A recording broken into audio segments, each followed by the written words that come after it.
নমস্কার দর্শক বন্ধু, শুরুতেই সকলকে জানাই শুভ নববর্ষের প্রীতি শুভেচ্ছা সহ এক বুক ভালোবাসা। এখন বলবো মকর রাশি, অর্থাৎ 2024 জানুয়ারি মাস থেকে ডিসেম্বর মাস পর্যন্ত মকর রাশির জাতক জাতিকার জীবনে কি কি ঘটতে পারে, সেই সঙ্গে প্রতিকার। হ্যাঁ, কি করলে আপনি এর থেকে মুক্তি পাবেন, আপনার সমস্যা থেকে মুক্তি পাবেন। বছরের শুরুতেই সুস্থ থাকবেন, হবেন পরাক্রমী এবং সর্বক্ষেত্রে সফলতার সম্ভাবনা প্রবল। বিদ্যার্থীর বিদ্যায় উন্নতি, সেই সঙ্গে নানা প্রতিভার বহিঃপ্রকাশের সম্ভাবনা। কারো ঘটতে পারে নতুন কর্মসংস্থান, কেউ পেতে পারেন পদোন্নতি। বিশেষ করে যারা শৌখিন কর্মের সাথে যুক্ত, যেমন স্বর্ণকার, কম্পিউটার ইঞ্জিনিয়ার, শিল্পী, ডিজাইনার, আর্টিস্ট, অভিনেতা অভিনেত্রী, গায়ক গায়িকা, শিক্ষক শিক্ষিকা, ইলেকট্রনিক্সের বিজনেসম্যান, বিউটিশিয়ান ইত্যাদির জন্য বছরটি সত্যি অত্যন্ত গুরুত্বপূর্ণ এবং সাফল্যদায়ক বছর হতে পারে। মকর রাশির জাতক জাতিকার গণের জায়া, অর্থাৎ জাতকের স্ত্রী জাতিকার স্বামীর সুপরামর্শে নানা রকম উন্নতি হতে পারে, কিন্তু সেই সঙ্গে জাতক জাতিকার সম্পর্কের উত্থান পতন লেগেই থাকতে পারে। কিছু করবার নেই, এটা মেনে নিতে হবে। এবছরও থাকবে, কিছু করবার নেই, এটা মেনে নিতে হবে, মানিয়ে চলতে হবে। তবে বছরের শুরুতে যায়, অর্থাৎ জাতকের স্ত্রী জাতিকার সুপরামর্শে কর্মবাণিজ্যে নানা উন্নতির সম্ভাবনা। এপ্রিল মাসে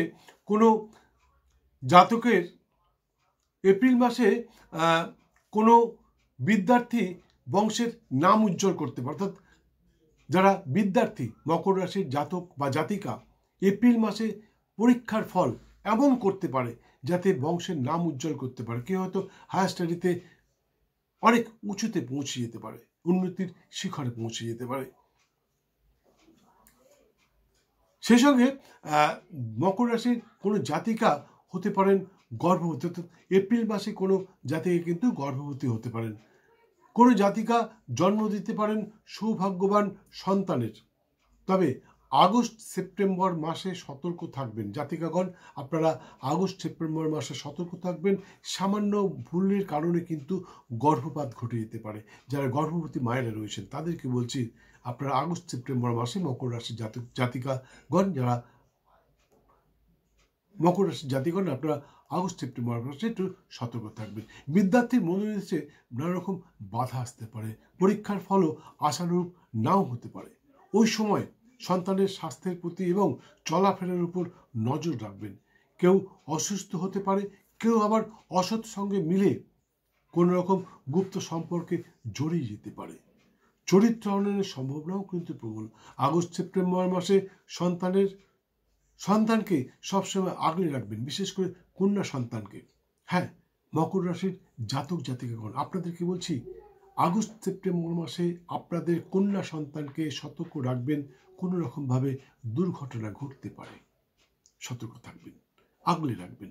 সেই সঙ্গে কর্মক্ষেত্রেও কিন্তু ডামাডোল সৃষ্টি হতে পারে, দুশ্চিন্তা করবেন না। নভেম্বরের 17-18 তারিখের পর সব ঠিক হয়ে যাবে।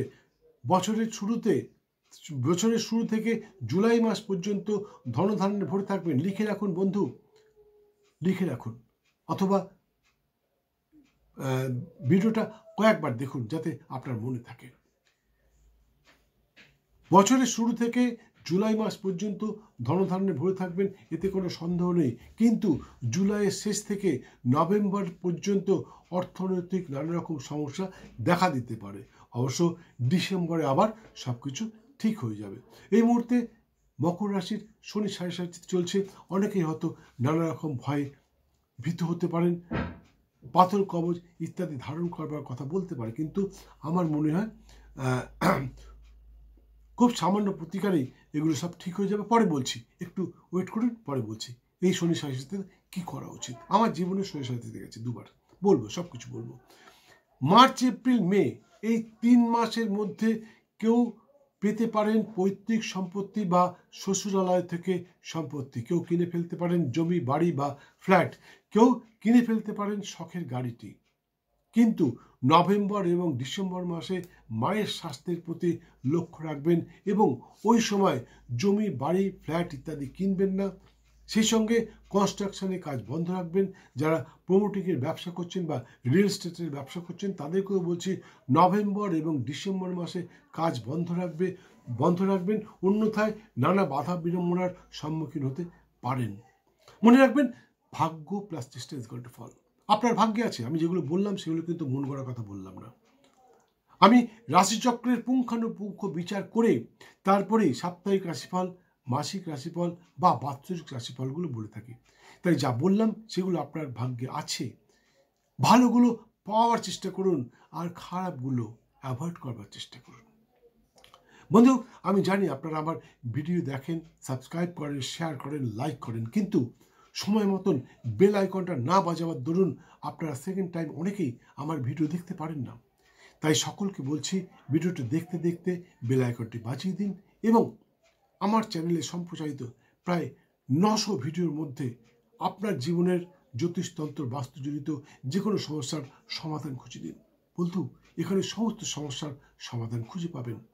যাই হোক, এবার বলছি, আপনারা এই শনির সাড়ে সাথীতে এই মুহূর্তে মকর রাশির শনির সাড়ে সাথী চলছে। অনেকে হয়তো নানা রকমভাবে পাথর, কবজ ইত্যাদি ধারণ করার কথা বলবে, কিন্তু আমি বলবো ওগুলো কিছু করার দরকার নেই। আমার জীবনে দুবার শনির সাড়ে সাথী গেছে। প্রথমবার যখন আমার জীবনে শনির সাড়ে সাথী আসে তখন আমি সামান্য কিছু নিয়ম পালন করে খুব ভালো ফল পেয়েছি, বলছি একটু পরে। প্রথমবার যখন আমার জীবনে শনির সাড়ে সাথী আসে তখন কেন্দ্রীয় সরকারের একটি চাকরি ছেড়ে কেন্দ্রীয় সরকারের আরেকটি চাকরিতে আমি যোগদান করেছিলাম। বর্তমানে রিটায়ার করে গেছি। আমি একজন কেন্দ্রীয় সরকারের অবসরপ্রাপ্ত আধিকারিক। দ্বিতীয়বার যখন আমার জীবনে শনির সাড়ে সাথী আসে তখন আমি জ্যোতিষতন্ত্র, বাস্তুবিদ্যায় পারদর্শী হয়ে উঠি। আমার কথা ছেড়ে দিন, ডক্টর মনমোহন সিং কর্কট রাশির জাতক। কর্কট রাশির যখন শনির সাড়ে সাথী চলছে সেই সময় মনমোহন সিং প্রধানমন্ত্রী হয়েছিলেন। সেটাও পুরনো কথা, নতুন কথা। বর্তমান প্রধানমন্ত্রী আমাদের নরেন্দ্র মোদীজি। ইনি তুলা রাশির জাতক। তুলা রাশি যখন শনির সাড়ে সাথী চলছে সেই সময় নরেন্দ্র মোদীজি প্রধানমন্ত্রী হয়েছিলেন। কাজেই শনির সাড়ে সাথী খারাপ নয়। কিছু নিয়ম নিষ্ঠা পালন করলে শনির সাড়ে সাথীর থেকে ভালো আর কিচ্ছু হতে পারে না। বন্ধু, শনির সাড়ে সাথী কী জিনিস, এটা অনেক বড় ব্যাপার। তবু আপনাদেরকে এর আগে আমি ভাগ্যফল পত্রিকায় বা অন্যান্য পত্রিকায় শনির সাড়ে সাথী নিয়ে নানা রকম আলোচনা করেছি। এই চ্যানেলেও শনির সাড়ে সাথী নিয়ে আলোচনা করেছি। যারা দেখেছেন তারা তো নিশ্চয়ই দেখেছেন, যারা দেখেননি তারা সামান্য শুনে নিন শনির সাড়ে সাথী কী জিনিস। আসলে শনি একটা রাশিগৃহে 2.5 বছর অবস্থান করে এবং 3টে রাশিগৃহকে শনি কভার করে। ধরুন এই মুহূর্তে শনি বসে রয়েছে মকর রাশি, এই কুম্ভ রাশি গৃহে। শনি মকর এবং মীন, সেই সঙ্গে কুম্ভ, 3টে রাশিকে শনি নিজের প্রভাবে প্রভাবিত করছে, অর্থাৎ নিজের আলোয় আলোকিত করছে। শনি সৎ এবং নিষ্ঠাবান। তাই শনি যে ঘরকে আলোকিত করে, যে ঘরে দৃষ্টি দেয়, সেই ঘরের জাতক জাতিকাকে শনি নিজের মনের মতন করে নিতে চায়। স্বর্ণকার যেরকম কোনো সোনা, রূপো, লোহা, পিতল, তামা ইত্যাদিকে পুড়িয়ে পিটিয়ে ঝলসে নিজের মনের মতন করে নিতে চায়, ঠিক তেমনি শনিও তার জাতক বা জাতিকাকে, যার উপর দৃষ্টি দিচ্ছে বা আলোকে তার নিজের আলোয় আলোকিত করছে, তাকে নিজের মতন করে নিতে চায়। শনি সৎ এবং ব্রহ্মচারী। তাই আমরা শনির মতো সৎ এবং ব্রহ্মচারী হতে পারি না, আমরা খুব কষ্ট অনুভব করি। এইটাই হচ্ছে শনির সাড়ে সাথী, আর কিচ্ছু না। এই শনির সাড়ে সাথীতে কি করবেন আপনি? শনির সাড়ে সাথীতে প্রতি শনিবার এবং মঙ্গলবার নিরামিষ আহার করে, ব্রহ্মচর্য পালন করে, শনিবারে মা দক্ষিণাকালীর পুজো এবং মঙ্গলবারে বজরংবলীর পুজো সহ হনুমান চালিসা পাঠ করুন। অনেকেই হয়তো দক্ষিণাকালীর পুজো করতে পারবেন না, দরকার নেই করবার, কিন্তু নিরামিষ আহার সহ ব্রহ্মচর্য তো পালন করতে পারবেন, এতে তো কোনো আপত্তি নেই। পুজো পদ্ধতি জানেন না, যদি জানবার ইচ্ছা হয় আপনি আমার কাছে আসুন, আমি বলে দেবো কিভাবে পুজো করবেন। খুব সামান্য ব্যাপার। যেমন 3 আর 2 5 আপনি জানেন, অন্য লোকটা জানে না, একটা বাচ্চা ছেলে জানে না। ঠিক তেমনি পূজা পদ্ধতি আপনি এখন জানেন না, আপনাকে যদি আমি শিখিয়ে দিই তাহলে আপনিও আমার মতন বা অনেক বড় বড় পণ্ডিতের মতন আপনিও পূজারী হয়ে যেতে পারবেন। যাই হোক, বজরংবলীর পুজো প্রতি মঙ্গলবার নিরামিষ আহার সহ ব্রহ্মচর্য পালন করে প্রতি মঙ্গলবার বজরংবলীর পুজো সহ হনুমান চালিসা পাঠ করবেন। প্রতিদিন বজরংবলীর পুজো করবেন না এবং চালিসাও পাঠ করবেন না, কারণ প্রতিদিন আপনি নিরামিষ আহার সহ ব্রহ্মচর্য পালন করতে পারবেন না। প্রসাদে দেবেন নারকেল এবং লাড্ডু। আরেকটা কথা, অনেকেই মন্দিরে গিয়ে ধুমধাম করে পুজো করে। আমি বারবার সকলকে বলি, মন্দিরে গিয়ে ধুমধাম করে পুজো করবেন না। বজরংবলীর পুজো যদিও আপনার মনে হয় আপনি করবেন এই সাড়ে সাতিতে, তাহলে আপনি বাড়িতে নিজ গৃহে সম্পূর্ণ একান্তে বজরংবলীর পুজো করুন, নিঃশব্দে, কোনো চিৎকার করবেন না, মনে মনে চালিসা পাঠ করবেন, চিৎকার করে চালিসা পাঠ করবেন না। এবং প্রসাদে নারকেল এবং লাড্ডু দেবেন। যদি নারকেল লাড্ডু জোগাড় করতে না পারেন, তাহলে একটা বাতাসা, একটা নকুলদানা বা কয়েক টুকরো মিষ্টি দেবেন, সেই সঙ্গে 5টা তুলসী পাতা অবশ্যই দেবেন। মনে রাখবেন, ইতিপূর্বে কোনো ব্যক্তি আপনাদেরকে এই 5টা তুলসী পাতার কথা বলেনি, আমি সর্বপ্রথম বলছি। কিছুটা গোপন রাখছি, কিভাবে তুলসী পাতা দেবেন, তুলসী পাতা রাখবেন কি করে, কোন কালারের তুলসী পাতা দেবেন, এগুলো বলছি না। তার কারণটা হচ্ছে, অনেকেই হয়তো আমার কথা শোনার পর নানা রকমভাবে আপনাদের কাছে এই 5টা তুলসী পাতার কথা উপস্থাপন করবে। আমি ভালো ফল পেয়েছি এবং আমার শিষ্য ভক্তরাও এই 5টা তুলসী পাতা দিয়ে নানা রকম সুফল পেয়েছে।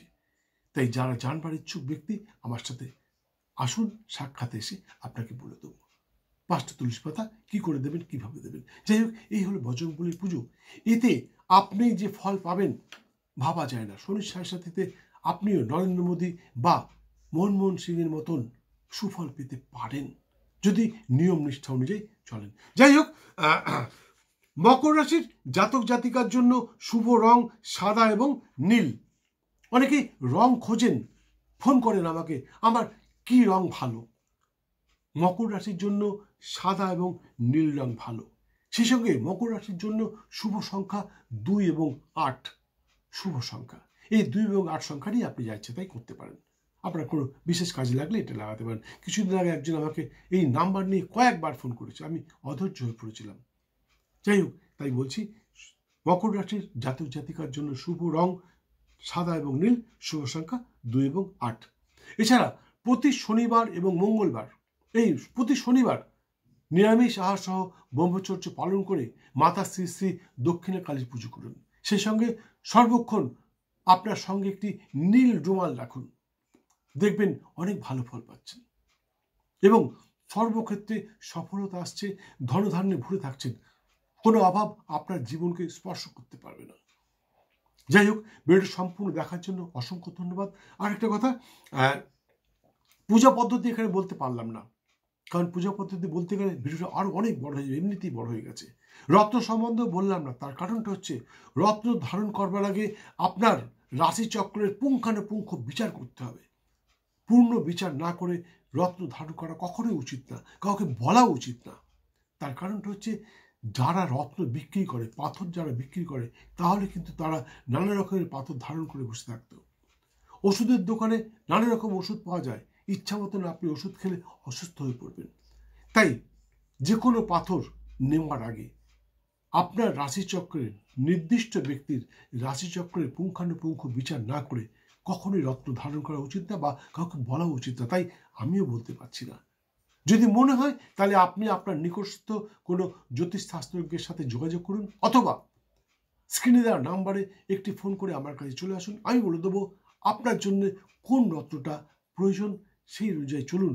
একটা বা দুটো রত্ন ধারণ করলেই আপনার ভাগ্য বিড়ম্বনার হাত থেকে আপনি মুক্তি পাবেন, এতে কোনো সন্দেহ নেই। যাই হোক, ভিডিওটি সম্পূর্ণ দেখার জন্য অসংখ্য ধন্যবাদ। ভালো লাগলে একটি লাইক দিয়ে বেল আইকনটি বাজিয়ে দিয়ে সঙ্গে থাকুন। আবার দেখা হবে আগামীকাল দুপুর ঠিক 11টার সময় অন্য আরেকটি ভিডিওর সাথে। বছরটা আপনার খুব ভালো যাক, ধনধান্যে ভরে থাকুন সারা বছর। 2024-এ নতুন সূর্যের উদয় হোক আপনাদের জীবনে। জয় মা।